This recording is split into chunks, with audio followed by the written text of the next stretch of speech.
Hi my dear 10th class students, my dear teachers and my dear parents. This is your Ravi Pratap. In this video, I am going to explain an overview of the question paper and the concepts of English question paper 2025. ప్రియతి ప్రేమిన విద్యార్థిని విద్యార్థులారా, ఉపాధ్యాయుని ఉపాధ్యాయులారా మరియు విద్యార్థిని విద్యార్థుల యొక్క తల్లిదండ్రులారా, నా పేరు రవి ప్రతాప్. ఈ వీడియోలో నేను 10వ తరగతి విద్యార్థిని విద్యార్థులు వ్రాయబోవు ఇంగ్లీష్ పరీక్షాపత్రం యొక్క ఒక ఓవర్వ్యూ మరియు ప్రశ్నాపత్రంలో ఉన్న కాన్సెప్ట్స్ గురించి నేను చెప్పబోతున్నాను. మరిన్ని వీడియోల కొరకు నా యొక్క ఛానల్ను మీరు సబ్స్క్రైబ్ చేసుకోగలరు. నా యొక్క ఛానల్ పేరు English with SDRP. English with SDRP. ఆ ఛానల్లోకి వెళ్ళారంటే ఇంగ్లీష్ పైన, ఈ యొక్క సబ్జెక్ట్ పైన ఎన్నో వీడియోలు మీరు చూడగలరు. ఇప్పటి వరకు సబ్స్క్రైబ్ చేసుకోకపోతే దయచేసి సబ్స్క్రైబ్ చేసుకోండి. Okay, then coming to the point now. Yes, see overview and concepts. అసలు ఇవి ఎందుకు చెప్తున్నాము అంటే, చిన్న చిన్న మార్పులు ఈ సంవత్సరంలో క్వశ్చన్ పేపర్ పైన మార్పులు వస్తున్నాయి. అదేవిధంగా స్కూల్ ఎడ్యుకేషన్ డైరెక్టర్ గారు ఇటీవలే కాన్సెప్ట్ పైన కాన్సన్ట్రేట్ చేయండి, కాన్సెప్ట్స్ పైనే మీకు క్వశ్చన్స్ వస్తాయి అని చెప్పేసి ఇన్స్ట్రక్షన్స్ ఇచ్చారు. కాబట్టి కాన్సెప్ట్స్ పైన మనము ఎక్కువ కాన్సన్ట్రేట్ చేయాలి. ఇప్పుడు నేను చెప్పే మాటలని కొంత కన్ఫ్యూజన్ గురవుతారు. ఎందుకంటే లెర్నింగ్ అవుట్కమ్స్ ఏంటి, అకాడమిక్ స్టాండర్డ్స్ ఏంటి, బేసిక్ ఇంగ్లీష్ లాంగ్వేజ్ స్కిల్స్ ఏంటి, ఇప్పుడు మళ్ళీ కాన్సెప్ట్స్ ఏంటి అని చెప్పేసి చెప్తున్నారు. ఇవన్నీ మీకు క్లియర్గా నేను చెప్పబోతున్నాను. దయచేసి ఈ వీడియోను పూర్తిగా మీరు చూడగలరని చెప్పేసి నేను ఆశిస్తున్నాను. Now I'm going to explain these points. See here, date of examination, ఎప్పుడు మనం రాయాలి, తర్వాత డ్యూరేషన్ ఆఫ్ ఎగ్జామినేషన్, ఈ యొక్క ఎగ్జామినేషన్ యొక్క వ్యవధి ఎంత ఉంటుంది, దెన్ పార్ట్ ఏలో ఏముంటాయి, పార్ట్ బిలో ఏముంటాయి, ఇంటర్నల్ మార్క్స్, ఇవన్నీ మీకు తెలిసినట్టువే. కానీ మళ్ళీ ఒక్కసారి ఎక్స్ప్లెయిన్ చేయాలని నేను అనుకుంటున్నాను. ఏ విద్యార్థి అయినా జనవరి, ఫిబ్రవరి, మార్చ్ ఫుల్ ఎగ్జామినేషన్ టెంపోలో ఉంటారు. జనవరి, ఫిబ్రవరి, మార్చ్లో different examinations they are going to take. ఏమేమి examinations? Special tests, pre final examinations, finally public examinations. Special test అనేటివి జిల్లా విద్యాశాఖ అధికారులు వారి డేట్స్లో వారు కండక్ట్ చేసుకుంటారు విద్యార్థిని విద్యార్థులకు. ఇక ప్రీ ఫైనల్ ఎగ్జామినేషన్స్, ఈ ప్రీ ఫైనల్ ఎగ్జామినేషన్స్కు స్కూల్ ఎడ్యుకేషన్ డైరెక్టర్ గారు తేదీ నిర్ణయిస్తారు. కాబట్టి ఇంకా తేదీ నిర్ణయించలేదు, కాబట్టి ఇది టు బి అనౌన్స్డ్. మేబీ ఫిబ్రవరిలో జరగచ్చు. తర్వాత నెక్స్ట్ పబ్లిక్ ఎగ్జామినేషన్. ఇక పబ్లిక్ ఎగ్జామినేషన్ డేట్ ఫిక్స్ చేశారు. పోయిన సంవత్సరం విద్యార్థులు కూడా ఇదే డేట్లో రాశారు. స్టార్ట్ అవుతుందన్నమాట. 21/3/2025 నాడున ఎగ్జామినేషన్స్ స్టార్ట్ అవుతాయి. ఓకే, సో దీని యొక్క duration, what is the duration? 3 hours duration. So 9:30 నుంచి 12:30 వరకు ఎగ్జామ్ రాయవలసి ఉంటుంది. అది ప్రతి ఒక్క ఎగ్జామినేషను 3 hours డ్యూరేషన్, ఒక ఫిజిక్స్, బయాలజీ తప్ప. అది తర్వాత చూసుకుందాం. Okay, ya. Then here 3 hours. Then here some changes. Confusion అనేది ఇక్కడే వస్తాయన్నమాట. ఏమేమి చేంజెస్ ఉన్నాయి ఈ సంవత్సరము అంటే, first there will be no additional sheets. ఇది చాలా ఇంపార్టెంట్. ఎగ్జామ్ రాసే విద్యార్థిని విద్యార్థులకు అడిషనల్ షీట్స్ ఉండవు.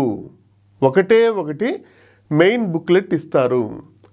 పెద్ద బుక్లెట్ ఎంతంటే 24 pages. ఇంకో బుక్లెట్ కూడా ఉంటుంది, అది 12 pages. అయితే ఈ సంవత్సరం నుండి పబ్లిక్ ఎగ్జామినేషన్స్ రాసే విద్యార్థిని విద్యార్థులకు అడిషనల్ షీట్స్ ఇవ్వరు. గతంలో అడిషనల్ షీట్స్ ఉండేటివి, ఇప్పుడు అడిషనల్ షీట్స్ ఉండవు. గుర్తుపెట్టుకోండి. 24 పేజీలు కలిగిన ఒక మెయిన్ ఆన్సర్ బుక్లెట్ మాత్రమే ఇస్తారు. గుర్తుపెట్టుకోండి.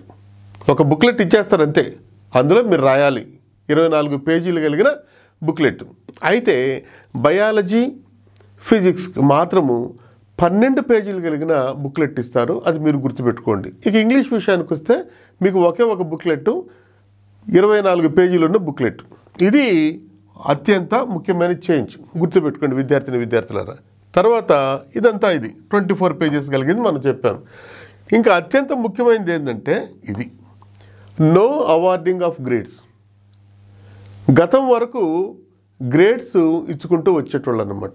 ఇప్పుడు అవార్డింగ్ ఆఫ్ గ్రేడ్స్ ఉండవు, మార్కులే వేస్తారు. 100 మార్కులకు మీకు ఎన్ని మార్కులు వచ్చాయి అనేది మీకు అవార్డ్ చేస్తారు, మార్క్సే ఉంటాయి. ఓకే, ఇక బిట్ పేపర్ ఇచ్చే విధానంలో అన్ని పరీక్షలు ఒక విధంగా ఉంటే మన పరీక్ష ఇంగ్లీష్ పరీక్ష మాత్రము సపరేట్గా ఉంటుంది. బిట్ పేపరు లాస్ట్ 30 మినిట్స్లోను లాస్ట్ 15 మినిట్స్లోను బిట్ పేపర్ ఇస్తారు. అయితే మన ఇంగ్లీష్ ఎగ్జామినేషన్ మాత్రము మెయిన్ క్వశ్చన్ పేపర్తోనే పార్ట్ బి అంటే బిట్ పేపర్ కూడా ఇచ్చేస్తారు, గుర్తుపెట్టుకోండి. అంటే ఒకేసారి ఇస్తారు, స్టార్టింగ్లోనే ఇచ్చేస్తారు. సో ఇది ప్రతి సంవత్సరం జరిగేదే. ఇది మళ్ళీ ఒకసారి మీకు చెప్తున్నాను. ముఖ్యమైన మార్పులు ఏంటంటే ఈ 3 గుర్తుపెట్టుకోండి. ఏమేం మార్పులు? అడిషనల్ షీట్స్ ఉండవు, బుక్లెట్ మాత్రమే ఉంటుంది. మన ఇంగ్లీష్కు 24 పేజీలు కలిగిన బుక్లెట్ ఇస్తారు. ఓకే, అయిపోయింది. తర్వాత గ్రేడ్లు ఉండవు, ఓన్లీ మార్కులు మాత్రమే ఉంటాయి. ఇంకోటి గుర్తుపెట్టుకోండి మై డియర్ స్టూడెంట్స్, ఈ మార్కులన్నీ ఈ సంవత్సరం మాత్రమే ఉంటాయి. నెక్స్ట్ ఇయర్ మొత్తం కంప్లీట్ చేంజ్ అయిపోతుంది. ఏమేమి చేంజ్ అవుతుందంటే ఈ ఇంటర్నల్ మార్క్స్ ఉండవు, టోటల్ 100 మార్క్స్కి వచ్చేస్తుంది పేపర్. క్వశ్చన్ పేపర్ మారిపోతుంది, అంతే కదా. ఇంతకుముందు ఇప్పుడైతే 80 మార్కులు క్వశ్చన్ పేపర్ మనం రాస్తున్నాం. అది 100 మార్కులు అయిందనుకోండి, క్వశ్చన్ పేపర్ మోడల్ మారుతుంది, బ్లూ ప్రింట్ మారుతుంది, కాన్సెప్ట్స్ మారుతాయి, కొత్త కాన్సెప్ట్స్ రావచ్చేమో. అందువల్ల నేను చెప్పేది ఏంటంటే ఈ సంవత్సరం అందరూ క్లియర్ చేసేసుకోండి, బ్యాక్లాగ్స్ ఎట్టి పరిస్థితుల్లో పెట్టుకోకండి. అంటే 25 మార్చికి కంప్లీట్ అయిపోవాలి, బ్యాక్లాగ్స్ పెట్టుకోకండి. 26 ఎగ్జామినేషన్స్ రాసేటోళ్ళు మొత్తం టోటల్ మార్పులతో వస్తాయి. ఈ ఒక్క సంవత్సరం మాత్రమే ఇవి, గుర్తుపెట్టుకోండి. మరి ఇక మార్కుల విధానం మనందరికీ తెలిసిందే. పార్ట్ 1లో క్వశ్చన్ నెంబర్ 1 నుంచి question number 16 60 marks. Then part B 17వ క్వశ్చన్ నుంచి 36వ క్వశ్చన్ 20 మార్కుల వరకు ఉంటాయి. అంటే మొత్తం 36 క్వశ్చన్లు. ఇవి మీరు గుర్తుపెట్టుకోండి. ఇప్పుడు మనం ఏం చేస్తున్నామంటే కాన్సెప్ట్స్ పైన ఫోకస్ చేస్తున్నాం. ఎందుకంటే డైరెక్టర్ గారు స్పెషల్గా కాన్సెప్ట్స్ పైన ప్రాక్టీస్ చేయండి అని చెప్పేసి ఒక సజెస్టివ్ యాక్షన్ ప్లాన్లో చెప్పారు. దానిపైన కూడా మీకు వీడియోను తయారు చేశాను. ఆ వీడియో డిస్క్రిప్షన్ బాక్స్లో ఉంటుంది, దయచేసి చూడండి. అందులో డైరెక్టర్ గారు చెప్పిన సజెస్టివ్ యాక్షన్ ప్లాన్స్లో అత్యంత ముఖ్యంగా ఫోకస్ చేసింది ఏంటంటే కాన్సెప్ట్స్ బేస్డ్ లెర్నింగ్ అని చెప్పేసి వారు అనడం జరిగింది. కాబట్టి డైరెక్టర్ గారు చెప్పినట్లుగా మనం కాన్సెప్ట్స్ పైన ఫోకస్ చేయాలని చెప్పేసి నేను మళ్ళీ ఈ యొక్క క్వశ్చన్ పేపర్ని మొత్తం టోటల్గా తయారు చేసి మీకు చెప్పాలనుకుంటున్నాను. My dear students, just look at the board. This is nothing but concept based question paper.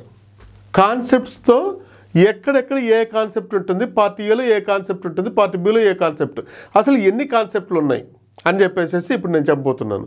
ఇది చెప్పకముందు ఏంటంటే ఒక చిన్న కన్ఫ్యూజన్ రావచ్చు. లెర్నింగ్ అవుట్కమ్స్ అంటున్నారు, అకాడమిక్ స్టాండర్డ్స్ అంటున్నారు, లాంగ్వేజ్ బేసిక్ స్కిల్స్ అనుకుంటున్నారు.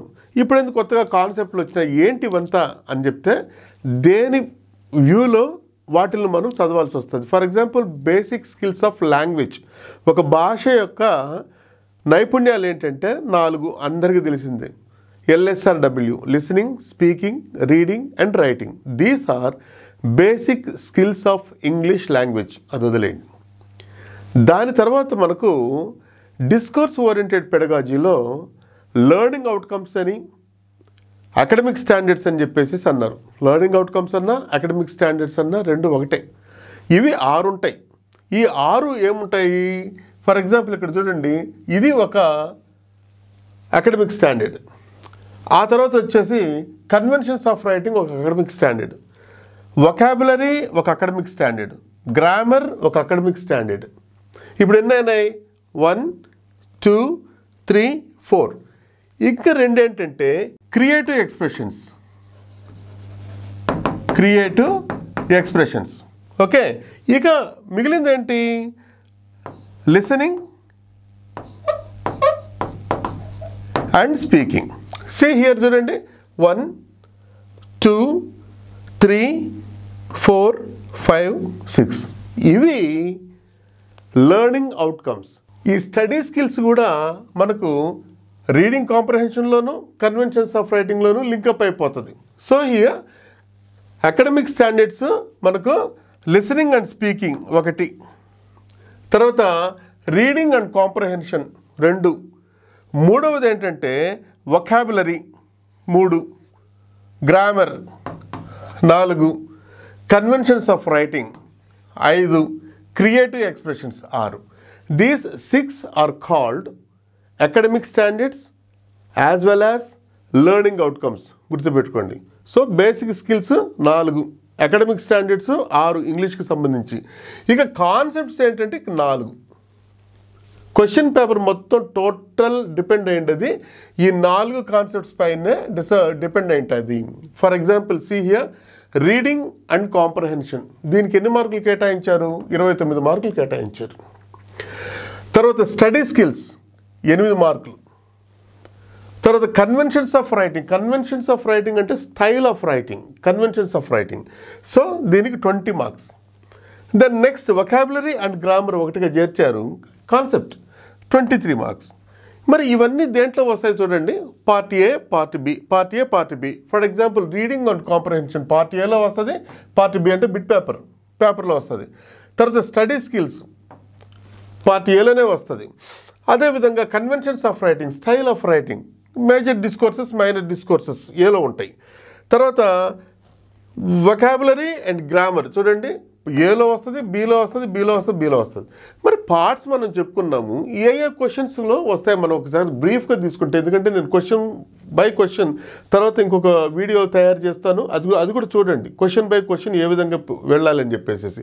ఇప్పుడు ఏంటంటే macro analysis basing on the concepts మనం బేస్ చేసుకొని కాన్సెప్ట్స్ పైన ఫోకస్ చేసుకొని, ఎందుకంటే డైరెక్టర్ గారు కాన్సెప్ట్ బేస్డ్ లెర్నింగ్ చూడండి అని చెప్పేసి తన సజెస్టివ్ యాక్షన్ ప్లాన్లో చెప్పారు. కాబట్టి తప్పనిసరిగా కాన్సెప్ట్స్ పైనే మనకు క్వశ్చన్ పేపర్ వస్తుంది ఈసారి. జాగ్రత్తగా ఉండాలి మనము. సో ఈ concepts for example see here reading and comprehension అనే ఒక కాన్సెప్ట్ మనకు 1 to 4 క్వశ్చన్స్లో వస్తుంది, 5 to 8 క్వశ్చన్స్లో వస్తుంది అనమాట. ఇంకా బీలో ఏమొస్తుంది? బి పార్ట్లో 17 question number 17 to 21 unseen poem or passage ఈ విధంగా వస్తుంది అనమాట. ఇది ఈ కాన్సెప్ట్ మనకి ఇక్కడ ఉంటుంది. అసలు క్వశ్చన్స్ ఎన్ని వస్తున్నాయి? 8 క్వశ్చన్స్ వస్తున్నాయి. ఎందుకంటే 1 నుంచి 8 వరకు 8 క్వశ్చన్స్ వస్తున్నాయి. ఒక్కొక్క క్వశ్చన్కి 3 మార్కులు, 24 మార్కులు.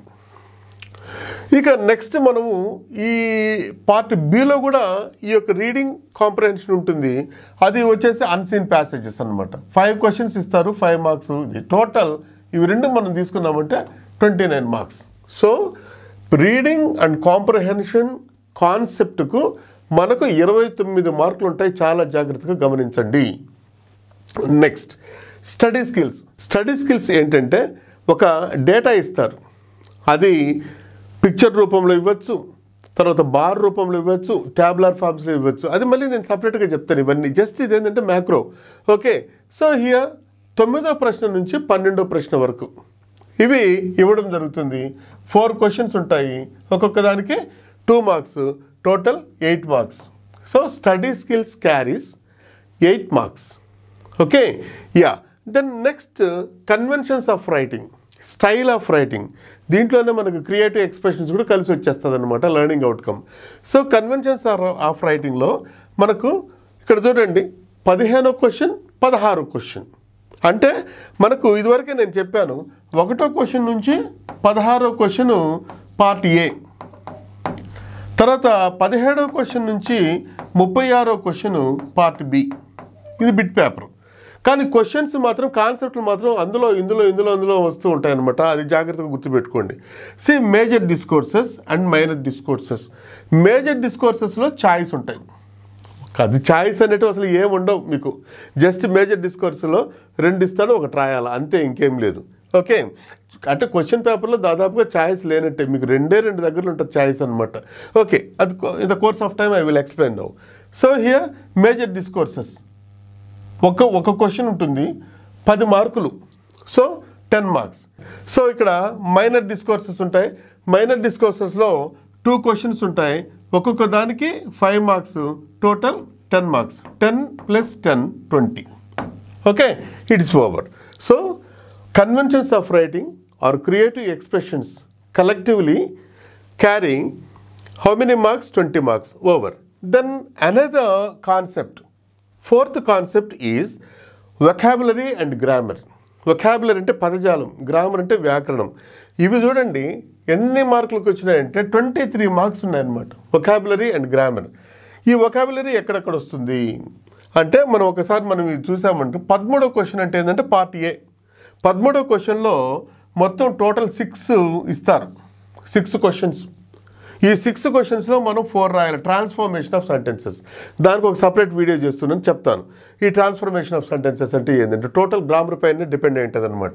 So we have to write only 4. So 4 questions కాబట్టి మనకు each question carries 2 marks. Then this is 8. ఇప్పుడు మనకు ఛాయిస్ చూడండి, మొత్తం టోటల్ 1వ క్వశ్చన్ నుంచి 36వ క్వశ్చన్ వరకు మనకు ఛాయిస్ ఏంటంటే ఇదిగో ఇక్కడ ఒకటి ఉంటుందన్నమాట. మేజర్ డిస్కోర్సెస్ ఛాయిస్, ఏదో దిస్ ఆర్ దట్ 2 ఇస్తాడు. ఇక్కడ నెక్స్ట్ 13వ క్వశ్చన్లో మనకు 1 నుంచి 6 వరకు క్వశ్చన్స్ ఇస్తారు. మనం 4 రాయాలి. ఇది ట్రాన్స్ఫర్మేషన్ ఆఫ్ సెంటెన్సెస్. అంతే. ఆ 2 ఛాయిస్ తప్ప. అంటే 13వ క్వశ్చన్లోను తర్వాత వచ్చేసి 14వ క్వశ్చన్లోను ఈ రెండింటిలో తప్ప ఇక ఛాయిస్ అనేటివి ఉండవు. కాబట్టి దాదాపుగా ఏంటంటే ఛాయిస్ లేవు మనకు. రైట్.